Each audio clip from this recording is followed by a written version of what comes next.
Hi, du wunderst dich sicherlich, wie es hierzu gekommen ist. Nun, ich starte ein neues Projekt, in dem ich 10 Tage Minecraft Hardcore spiele und dieses für euch in einem Video zusammenfasse. In diesem Projekt habe ich mir auch das Handeln mit Villager verboten, solange diese nicht sicher frei rumlaufen können. Genug geschnackt, springen wir direkt zum Projekt. Der Start aufgrund fehlenden Werkzeugs am Anfang natürlich zum Händebrechen. Mit dem Holz geht's Richtung Berge und mit der ersten Spitzhacke den ersten Stein und meine erste Kohle. Neben der tödlichen Schlucht auch ein Dorf am Horizont entdeckt. Ich bin nur froh, dass ich mir den Handel verboten habe, solange die Dorfbewohner nicht frei herumlaufen. Das läuft ja wie bei der letzten WM, Eigentor. Die Truhe der Schmiede hat fast genug Obsidian für ein Nether-Portal, aber auch Eisenhose, Schuhe und ein Sattel. Auch wenn ich die Dorfbewohner noch nicht benutzen kann, bringe ich sie vorübergehend trotzdem erstmal in Sicherheit. In einen Deluxe-Untergrundbunker mit Schlafmöglichkeit. Da mich der Hunger plagt, muss ich töten zum Überleben. Hätte auch einfach direkt die Äpfel essen können, aber Dinge passieren halt. Am nächsten Tag geht's weiter mit dem Überleben, nur halt nicht für die nahestehenden Rinder. Das Steak in den Ofen und weiter weg grabe ich mich nach unten, was später fast mein Untergang sein sollte, aber bleibt dran und seht selbst. Weiter unten auf eine Höhle gestoßen, aufgrund des Fehlens eines Schildes zurück ins Dorf und kurzerhand den Eisengolem zerkleinern.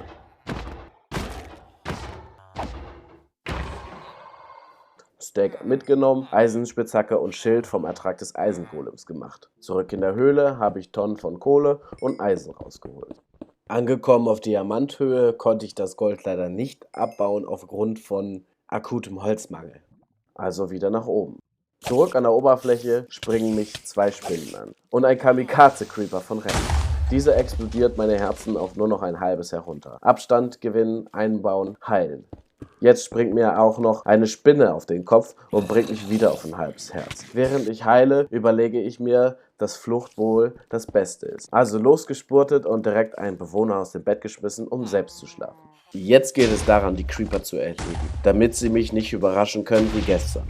Ich bin die Art von Mensch, die Löcher nicht ganz füllt, welche Creeper hinterlassen. Aber hey, wenigstens leuchte ich sie aus. Nach dem ganzen Trubel steht fest, dass ich meinen Minenstandort versetzen will. Also erstmal von unten alles wieder hochholen. Nun habe ich den Zaun vom Dorf mitgenommen, um näher an meinem Operationsstandort Tiere zu domestizieren. Bäume gehen nun deutlich leichter mit der Axt anstatt der Faust. Also auch noch die abgebaut. Den einsamen Heuballen mitgenommen und mit dem Weizen die Kühe zu ihrem Masttierhaltungsstandort gelockt. Die Kühe eingezäunt und mehr Kühe rangeholt, weil ja noch Platz ist. Die Fleischproduktion gestartet mit Füttern der ersten Kühe. Die fehlenden Rüstungsteile konnte ich nun auch machen, sowie Kisten, um mich in der zwangsgeräumten Schmiede breit zu machen.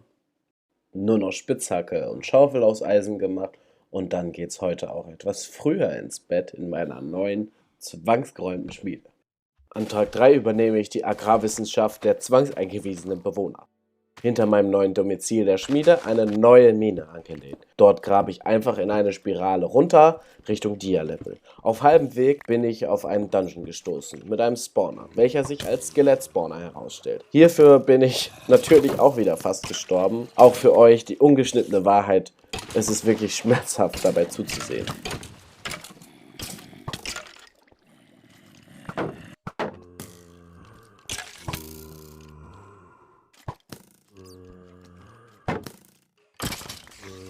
Tief durchatmen und weiter die Höhle ausleuchten. Noch ein Skelett erledigt mit einer doch steigenden Lernkurve. Die Erze, darunter Kohle, Kupfer und Eisen, mitgenommen. Heute beginnt der Tag mit Schadensbegrenzung, sowie Felder beackern und Zuckerrohr anbauen, Kühe multiplizieren und auch wieder subtrahieren, den Grundstein für meine erste Mauer gelegt und auf Dia-Höhe in der Mine meine ersten Diamanten gefunden und abgebaut. Erwähnenswerte Erze war dann nur noch Lapis, Gold und Eisen. Dann bin ich hochgegangen, habe meine Kisten geleert und mich schlafen gelegt. Beim Scheren der Schafe einen Dunkelwald entdeckt, den aber erstmal völlig ignoriert, dafür dann aber zu Hause meine Zuckerrohrfarm erweitert. Meine erste Diamantspitzhacke gemacht und damit wieder in die Mine. Wieder Gold, Eisen und Tonnen von Kohle gefunden. Leider keine Diamanten, aber dafür eine schöne Geode. Wo ich das Kalzit nach dem Ausleuchten schneller eingesammelt habe, als einer Geode sagen kann. Nach dem Kalzit benötigte ich noch dieses Tuff. Nur weil ich Tuff brauchte, habe ich jetzt nochmal an Tag 6 Diamanten gefunden. Und weil ich stur bin und in dem Gang selbst noch keine Dias gefunden habe, grabe ich noch weiter, bis ich die Diamanten finde. Nun kann ich endlich ein weiteres Teil aus Diamanten machen, und zwar die Brust. Jetzt die Erze in die Öfen rein, dann geht es endlich ans Bauen der sicheren Stadt für meine Bewohner. Also erstmal eine Erhöhung gebaut. Beim Ausleuchten habe ich die Überreste eines Eisengolem gefunden und das gleich als Grund gesehen, meine Fähigkeiten im PvE bei Nacht zu stärken. Jetzt zurück an die Stadt. Jede gute Stadt fängt mit einem Turm an. Mit Taftblöcken, Pflasterstein und Stein selber einen Übergang gebaut, welcher dann über Andasit und Stein bis hin zu Diorit und Kalzit geht. Das ist meine Lieblingskombination in 1.17. Nicht wundern, ich werde hier jetzt einfach nur als Montage das zusammenschneiden. Zufrieden mit dem Turm bis jetzt, geht's jetzt noch schnell ans Sammeln von meinen Lieblingen Fichtensetzlingen und Dunkeleichensetzlingen. Aus der Dunkeleiche Zäune und Tore gemacht. Das Problem ist, die Tore müssen geöffnet sein, und zwar von außen. Nur gut, dass das gar nicht gefährlich ist und ich das im Hardcore mache. Aber zum Glück bin ich im Bauen sicherer als im Bekämpfen von Monstern.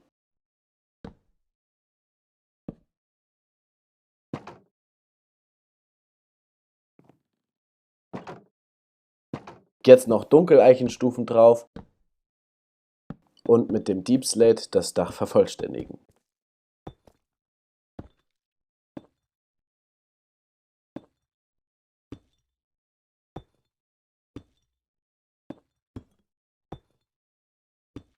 Noch überhängende Erde entfernt und fertig ist der Turm. An Tag 8 ist es endlich soweit. Mein Lager wird inzwischen zu klein. Und weil ich viel Zeugs habe und meinen Messi voll auslebe in Minecraft, brauche ich mehr Platz. Als nächstes geht's dem Zuckerrohr an den Kragen. Der konnte sich auch nicht groß wehren. Dann das Feld beackert und aufgrund von Weizenmangel meinen Weizen mit Knochenmehl weitervermehrt. Dann geht es wieder runter in die Mine. Aber erstmal außer diesen Haufen Knochen nichts gefunden. Bin inzwischen schon in meiner alten Mine wieder rausgekommen. Und dann doch endlich, obwohl ich es nicht mehr dachte, Dias. Natürlich habe ich die stehen gelassen. Jetzt noch ein Topfvorkommen ausgehoben mit der Hoffnung auf mehr Dias. Aber leider nur ein anderer Blauton als erhofft. Inzwischen ist Tag 9 angebrochen, während ich noch Diorit und Andasit für einen weiteren Turm sammle. Nun kann ich auch endlich die Diamanthose und Schuhe machen, sowie ein Goldhelm für die Sicherheit. Und da ich noch genug Gold übrig hatte, auch 2 goldene Äpfel, die später noch wichtig werden. Mit allen Materialien kann es, nachdem ich nochmal die Kühe multipliziert habe, an den zweiten Turm gehen. Die Prozedur ist ja jetzt bekannt. Also eine kleine Montage vom Bau. Nach dem Flex mit meinem ersten geglückten Wassereimer-Trick habe ich neue Tore aus Dunkeleiche gemacht. Oben angelangt passiert das Worst-Case-Szenario. Ich verfehle den Block und falle runter. Natürlich kalkuliert, easy mit einem halben Herz überlebt. Also wieder hoch. Oben angelangt kommen die Phantome und schmeißen mich schon wieder runter. Aber diesmal ist mein Wassereimer zur Stelle. Also Phantome erledigen und wieder hoch, weil ich musste den Bau unbedingt beenden, weil ich dachte, das wäre schon Tag 10. Das habe ich übrigens erst viel später, jetzt im Schnitt, festgestellt. Also die restlichen Tore dran und das Deep Slate für das Dach.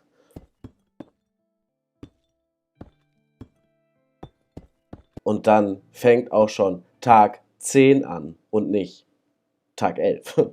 Umso besser, dann kann ich noch etwas schaffen. Karotten mit und jetzt die Fichte abbauen und weiter mit dem Bauen. Ich habe mich entschieden, aus den 2 Türmen dann doch ein Tor zu machen. Ich werde daraus eine kleine Montage machen, weil ich die einfach mag. Ob das Tor bewohnersicher sein wird, stellt sich für diejenigen, die mich abonnieren, erst in den nächsten 10 Tagen heraus.